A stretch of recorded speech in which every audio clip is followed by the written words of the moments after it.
Today, we're gonna be spectating some Vondel. But when it comes to Vondel, you've got a lot of demons that love this map and play this map. However, that being said, the bodiness is at a different level. These bots here are what we like to call straight up AI. I feel like Vondel, not all you guys, right? Don't get all savage, hurt my feelings, shut up. Like most Vondel players, I would say most, 30% of them completely lost. Here we are moving on to Bobby's TV, sitting here in the looting phase. We've got Circle moving out. And this is one thing I never understood about Vondel. Vondel is one of those maps. It's the only map where you literally have a player base stay alive for the majority of the game. The lobbies are always healthy. There's almost as many players in Vondel as there is in Resurgence. And if you compare it time-wise, this map will have more players midway through than Resurgence will. And that's because of how special the map is. All the buildings, all the places people can camp and do this stupid shit really creates for a slower yet more productive playstyle. So you can kind of be a complete bot if you want. That was, dude, that was, when I saw it land right there, why would you blow that up? If you see C4 in real life and you have a chance to shoot it with a gun and it's that close to you, you're gonna do it? No. Now we've wasted our plates, and yeah, we cracked him too. That's cool, but I hope he kills us, please. Oh, no. Going back, playing Ring Around the Rosy. Look at this. I'll be honest, it didn't look like he made it in the window of my screen, but we'll take it. God, my eyes hurt, bro. I've been going through some medical shit lately, dude. I don't even know what it is. No one knows what it is. Eyes have been hurting. I fractured my wrist sitting still. Bobby! I'm literally going blind by the day and I can play better than this. This is embarrassing, brother. All right, well, anyway, we've got people actively pushing us from the rear and not in the fun way. And he's sitting here living in the loot. And also, look, on top of that, bro, he's on your ass. Jump off, my guy. You deserve to be executed, homie. You sat in this building the whole time to do absolutely nothing. You have audio and you cannot be like, I don't hear audio in the game. I don't care what you're on. You could literally be deaf. You would have heard that guy coming. Your spider senses should have been tingling. That was just crazy. To get killed by a guy, to get not only get killed, but straight up executed by a guy who's got 1 kill as well. 3 minutes into the game is absurd. But that's what happens, bro. And look, everyone's always like, Savage, why are you always telling everyone to get aggressive? It's not about the kills, bro. Kills don't matter. It's about the wins. I get that. I fucking get that. The reason why getting aggressive is important when you suck is because you're getting yourself in more positions to get in fights. The more fights you get in, the better you become. The faster you become better as well. If you guys fight 3 enemies in a 15-minute match and you have another guy of the same skill level fighting 3 enemies at the same time every 6 seconds, aka hot dropping, I promise you he's gonna become a way better player than you ever will be. And look, I have coached a lot of players, shitters, decent players, good players. I have noticed a common trend with the guys I've coached. People coming in here like, hand clap Savage, thank you my guy. I'm not taking all the credit at all. All I'm doing is passing simple knowledge to you guys because I learned from these mistakes too. The guys who now are better than me at the game, who used to have a 0.4, you know what they did? They went for fights. They got better. They played aggressive. They didn't do this dumbass shit. They did it first, but then they're like, damn, what Savage is saying is making sense. And once you just realize, you will in turn get better easily. I've been playing BRs for going on close to 9 years now, my guy. All BRs are roughly the same when it comes to the same mistakes. 100%. Rotations, cover and concealment, aim and accuracy, they're all the same. They go hand in hand. So when you actually learn to get, he's on the right side. He's on the bridge, my guy. Oh my God, he's got a glance. Okay. So when you guys stop doing what you're doing, you change it up. And I don't know, for once, maybe I'll listen to Savage. Maybe watch one of my other videos on my other channel and be like, damn, Savage is right. I'm playing like a bitch. Get out there and be aggressive, bro. I promise you'll instantly turn. And I don't want to rant just now, but when I watch players like that, when this game, I don't care if this is your first day or not.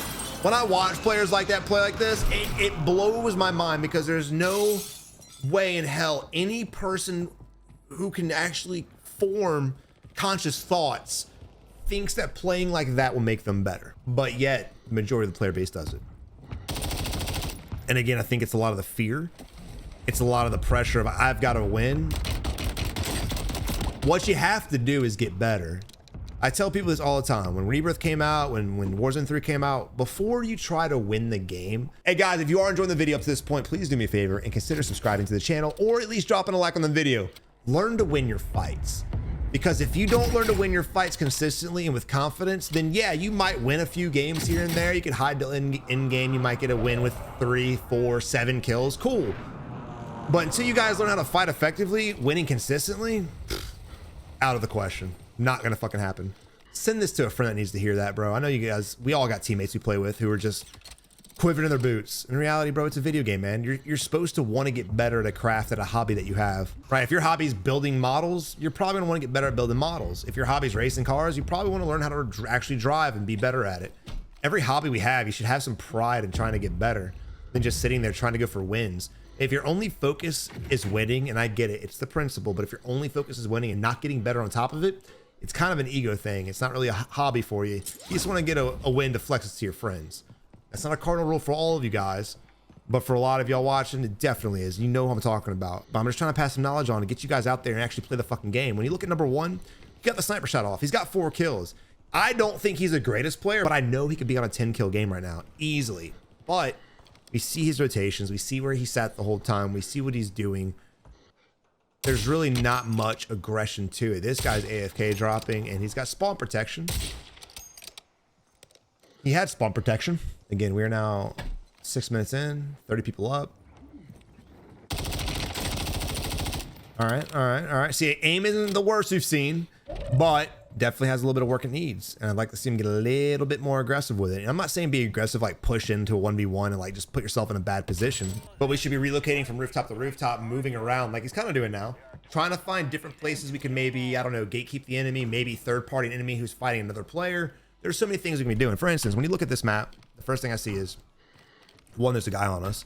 But 2, we've got this building right here. Fire depot's in a little bit, but they're gonna have to cross. And this is an easy time for us to go set up over here and maybe gatekeep them. I'm just throwing out one strategy. I'm not saying that's what he should do, but again, you can put yourselves in good positions to get nice, easy kills and increase that kill count, which in turn means you're increasing your aim and your accuracy because you're actually getting the reps in. This went from a spectating to more of a kind of like rant, tips and tricks vibe. I apologize, but look, a lot of you guys need to fucking hear this. Guy landing in on us. Oh, bitch. Your boy's wild for this. Yeah. Whatever this gun is, don't ever. Is this the MCW? Don't use this anymore. Don't ever use that gun again. MTZ, I'm sorry. They all look the same. And now look, the enemy's now kind of got us held, so we got to figure out how the fuck we're gonna get out of here. I'd go ahead and push across. I would have pushed across when we had him cracked, to be honest. Come a staircase. This is a nice angle to hold. All right.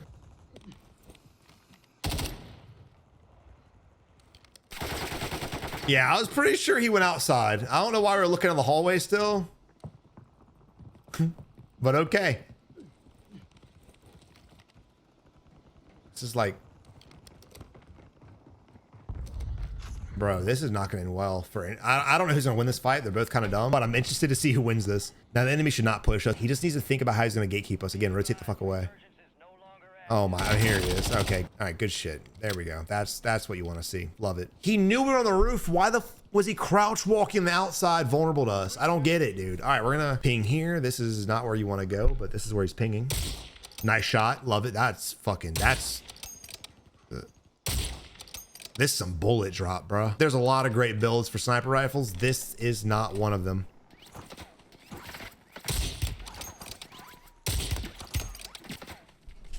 Oh, we're in for a treat. I always tell you guys I'm not going to make fun of players sniping, because to be a better sniper is all about getting reps in.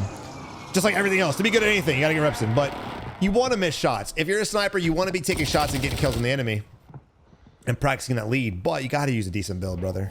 You have to. I don't really know what he's using right now. Thank God you got that thermal. It's really helping big time. Stupid. Dude, look how many guys are there. That's what I was talking about. If you would think and prioritize, there's 4 people there, not including our guy, 5 total. If you would prioritize where to sit up to gatekeep these guys on the edge, you could easily clean house, bro. Moving on to, I'm gonna call him DiGiorno because I'm hungry as fuck right now, and DiGiornos are awesome. Who's got 10 kills, seems to be the best players we've spectated so far, and that comes to a abrupt halt. Self-res, gas mask, no smokes. GG's. You might want to plate up. Nah, fuck plating. You don't have much longer. Okay. He's gonna make a play for the water. You have to fight. You have to fight this. Oh, you didn't shoot him in the fucking face? Okay, never mind. I'm gonna shut my mouth. Somehow that dude jumped in the water 2-tap. But I'll be honest, I wouldn't have done any of this play, but it ended up working. So to be fair, this might have been a smarter option. I don't ever admit I'm wrong, but I might have been wrong on this one. Granted, you really have to bank off the fact that the enemy above you was an idiot. Thankfully, he was. I would have personally played in here. One, we already knew. I knew back here When he pinged this building, I said it's not going to go there. It's going to come over here. So I know the rotation's coming back. That's why I want to just play this wall. 2, when we were sitting right there, instead of just jumping in the water, you could have just easily shot him in the fucking face. He's obviously 2-tap because we killed him. But regardless, even if he's not 2-tap, even if we don't know that, even if he's fully plated, again, easy beams. I don't want to put myself in water and risk getting killed. But again, that's just what I would have done. That's the reason why I would have done it. He did this. It worked. Go with your move, big dog. Yeah, okay. We've been seeing a lot of people these last few weeks drop some decent kills. 11's decent, but instantly freeze up. Now, when I tell you guys to slow it down at the end, I 100% mean slow it down. I'm not against it. But we want to get eyes on the enemies, dude. The last thing you want to do is put yourself in a building and allow the enemy to push you. You need to stop allowing the enemy to be the aggressor. Remember, when an enemy pushes your building, whether they know you're there or not, they are now the aggressor. You are the defensive. You're better off playing as the aggressor in Warzone than on the defensive. I don't care what you guys think. You're like, Savage, I get a lot of kills. No, you don't. If you're playing in buildings and hiding shit, you're not getting a lot of nothing. Now, holding position is different. When you pick a building because of its strategic position, that's completely different than just picking a random fucking boat in the water and sitting still. For instance, referencing Iron's gameplay, right? Iron, he's a wind grinder. He gets to a good position and he kills everyone that runs around him. Love that. That's good. A random building that's not no strategic power around the map, that's bad. If we were out here moving around, scanning, playing the cover, looking for enemies, we could probably figure out where enemies are and not be caught in a position to get shot in the back. But we've been watching everyone we spectated this match die on the edge of the gas. And your boy, well, I don't know how to fucking pronounce that, but guys, I hope you enjoyed the video. If you did, leave it a like, subscribe today. I'll catch you in the next one. Peace.